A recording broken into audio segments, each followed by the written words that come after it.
নিতাইবাবুর ময়না, সত্যজিৎ রায়ের audio story. নিতাইবাবুর বহুদিনের শখ ছিল একটি কথা বলা ময়না পাখি। বন্ধুর বাড়িতে দেখা এক অসাধারণ ময়না তাকে এতটাই মুগ্ধ করেছিল যে একদিন ছুটি নিয়ে বেরিয়ে পড়লেন পাখি কিনতে। কিন্তু তার নতুন সঙ্গীর কণ্ঠে শোনা গেল এক অদ্ভুত ইংরেজি। গল্পে আছে মজার মোড়, সূক্ষ্ম রসিকতা এবং এক চিরচেনা কলকাতার গন্ধ। শুনুন সত্যজিৎ রায়ের লেখা এই অনবদ্য ছোট গল্প।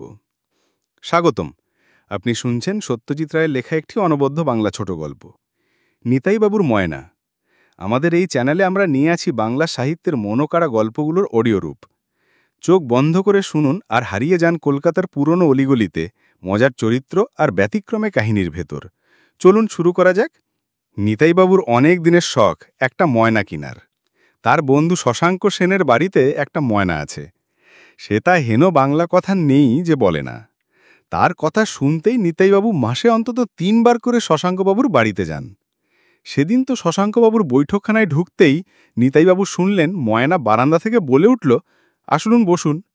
একেবারে মানুষের গলা, কেবল একটু খোনা, যেমন সর্দি হলে হয়। ৪ বছর ধরে ময়নাকে কথা বলতে শিখিয়েছেন শশাঙ্ক সেন। তার ছেলে আর গিন্নিও বাদ যাননি।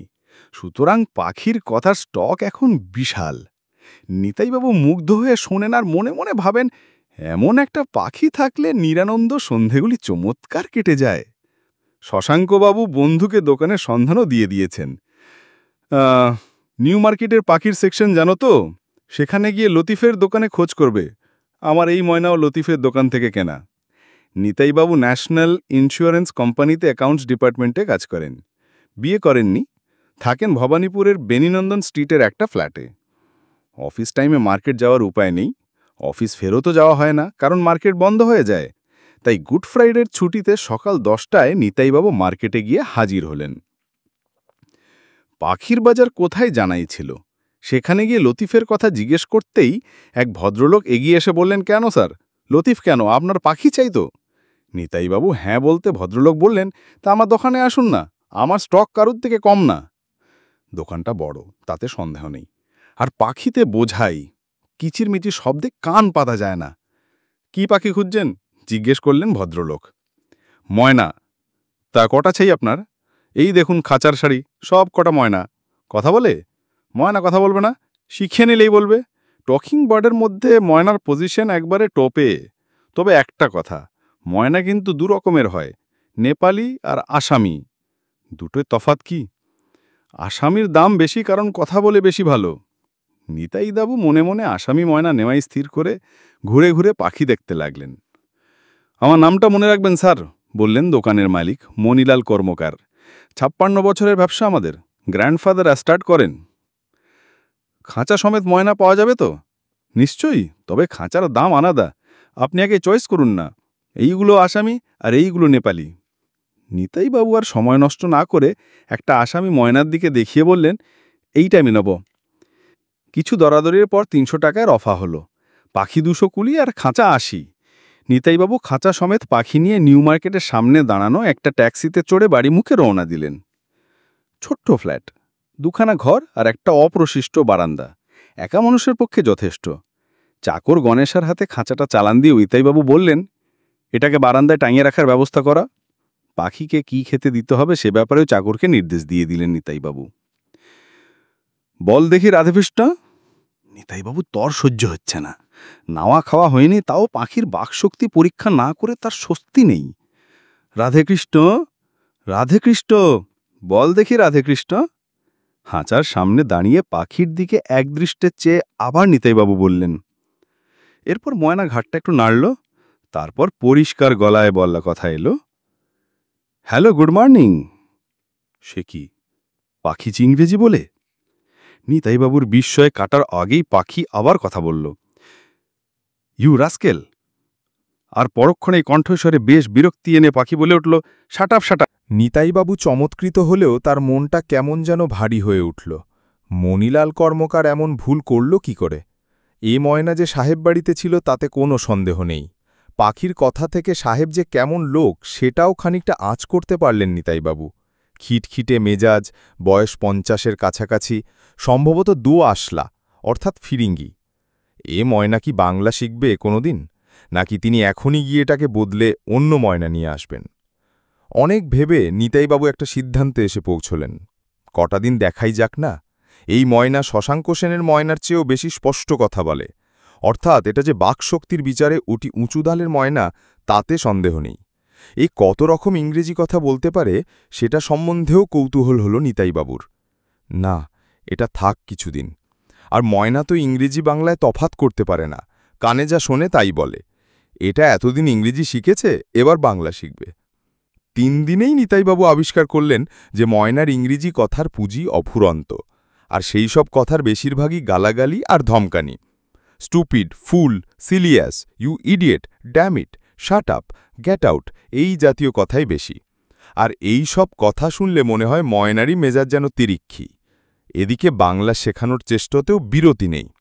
রাধাকেষ্ট, জয়মা তারা, দুর্গা দুর্গা, ঠাকুর ভাত দাও, আসুন, নমস্কার, কেমন আছেন, এইসব এবং আরও অনেক ছোট বড় কথা নিতাইবাবু সকালে অফিস যাবার আগে এবং সন্ধ্যায় অফিস থেকে ফিরে তার ময়নাকে শেখাতে চেষ্টা করেন। আধ ঘণ্টার চেষ্টার পর যখন ময়না তীক্ষ্ণস্বরে স্টপ ইট বলে ওঠে, তখন হতাশায় নিতাইবাবুর বুকটা ভরে ওঠে। পাখি জীব দিয়ে কথা বলে কিনা সেটা নিতাইবাবু জানেন না, কিন্তু তাই যদি হয় তাহলে এ পাখির জীব যে ইংরেজি বলার জন্যই তৈরি তাতে কোনো সন্দেহ নেই। 2 মাস চেষ্টার পর নিতাইবাবু হাল ছেড়ে দিতে বাধ্য হলেন। তবে ময়নার শখ এখনও মেটেনি, তাই তিনি স্থির করলেন যে মনিলালের দোকানে গিয়ে এই ময়না ফেরত দিয়ে অন্য ময়না নিয়ে আসবেন, আর আনার আগে পরীক্ষা করে নেবেন সে ময়না বাংলা না বলে অন্য কোনো ভাষা বলে কিনা। সামনে ছুটি নেই, তাই একদিন অসুস্থতার অজুহাতে আপিস কামাই করে নিতাইবাবু ময়না সমেত নিউ মার্কেটে গিয়ে হাজির হলেন। মনিলালের দোকানে গিয়ে ঢুকতেই কর্মকার মশাই চোখ কপালে তুলে বললেন, এ কি আপনি? এই যে আশ্চর্য ব্যাপার মশাই। দোকানে যে আরেকজন খদ্দের রয়েছে সেটা নিতাইবাবু ঢুকেই লক্ষ্য করেছিলেন। মনিলালবাবু এবার বললেন, কি কেলেঙ্কারি মশাই, ভুল করে ফেরিস সাহেবের ময়না আপনাকে বেছে দিয়েছিলাম, এখন সাহেব এখানে এসেছেন সেই ময়নার খোঁজে, না পেয়ে আমায় এই মারে তো সেই মারে। ফেরিস সাহেবকে দেখেই নিতাইবাবুর মনে হয়েছিল যে তার অনুমান মিথ্যে হয়নি। এ লোক যে অত্যন্ত বদমেজাজের লোক সেটা তাকে দেখেই বোঝা যায়। সাহেব নিতাইবাবুর হাতের খাঁচাটা দেখেই চেঁচিয়ে উঠলেন, ওয়াই দ্যাটস মাই মাইনা। নিতাইবাবু ভাঙা ভাঙা ইংরেজির সঙ্গে হিন্দি মিশিয়ে বুঝিয়ে দিলেন যে তিনি ময়নাটা ফেরত দিতে এসেছেন, কাজেই সেটা নিতে পারেন। সাহেব তাতে যে ঘটনাটা বললেন তা হলো এই, একটা বিশেষ কাজে তাকে হঠাৎ অস্ট্রেলিয়া চলে যেতে হয় 3 মাসের জন্য। সেই ফাঁকে তার হতচ্ছাড়া জুয়ারি ছেলেটির হঠাৎ কিছু ক্যাশের দরকার পড়ায় সে তার বাপের ময়নাটি বেচে দেয়। হি ইজ আ স্কাউন্ডেল, চোখ পাকিয়ে বললেন ফেরিস সাহেব। আমি গতকাল ফিরে এসে ময়না নেই দেখে মহা খাপ্পা হয়ে উঠেছিলাম। তখন পিটার বলল যে মনিলালের দোকানে সে ময়নাটা বেচেছিল, সেটা এখনও সেখানে থাকতে পারে। তখন আমি হন্তদন্ত এখানে এসে দেখি যে this fool Manilal has sold it to a Bengali customer. আমি তো মাথার চুল ছিঁড়তে বাকি রেখেছিলাম। তা তুমি ময়নাটা ফেরত দিচ্ছ তো? নিতাইবাবু বললেন, yes, I shall buy another one. Very good, কিন্তু তোমার কি এই ময়নাটা পছন্দ হয়নি? না সাহেব, খুব চতুর পাখি, কিন্তু ও ইংরেজি ছাড়া কিছু বলে না। 2 মাস চেষ্টা করেও আমি ওকে বাংলা শেখাতে পারিনি। মনিলাল কর্মকার নিতাইবাবুর দিকে ফিরে বললেন, তাহলে আপনি কি অন্য একটা ময়না নেবেন? আমার কাছে একটা ফার্স্ট ক্লাস নতুন আসামি ময়না এসেছে, চোস্ত বাংলা বলে। কই দেখি। মনিলাল একটা খাঁচার সামনে গিয়ে বললেন, এই সেই ময়না।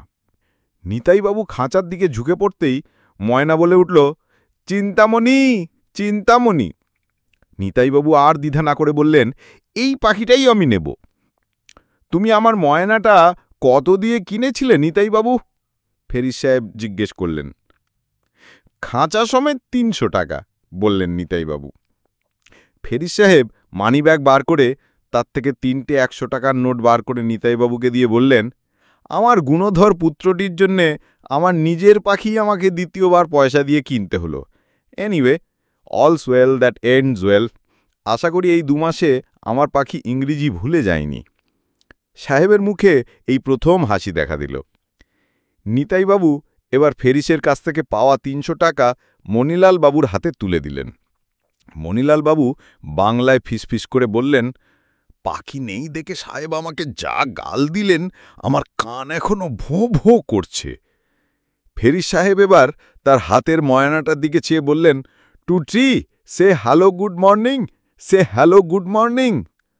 খাঁচার পাখি কয়েক মুহূর্ত চুপ থেকে নাকি সুরে প্রায় মানুষের গলায় পরিষ্কার উচ্চারণে বলল, রাধে কেষ্ট, ঠাকুর ভাত দাও, দুর্গা দুর্গা। আপনি শুনলেন সত্যজিৎ রায়ের লেখা নিতাইবাবুর ময়না। গল্পটি কেমন লাগলো জানাতে ভুলবেন না কমেন্টে। ভালো লাগলে চ্যানেলটি সাবস্ক্রাইব করুন, শেয়ার করুন প্রিয়জনদের সঙ্গে। আরও অনেক বাংলা সাহিত্যের অডিও গল্প পেতে চোখ রাখুন আমাদের পরবর্তী পর্বে। আজকের মতো এই পর্যন্তই। ধন্যবাদ। সুস্থ থাকুন, গল্পের সঙ্গে থাকুন।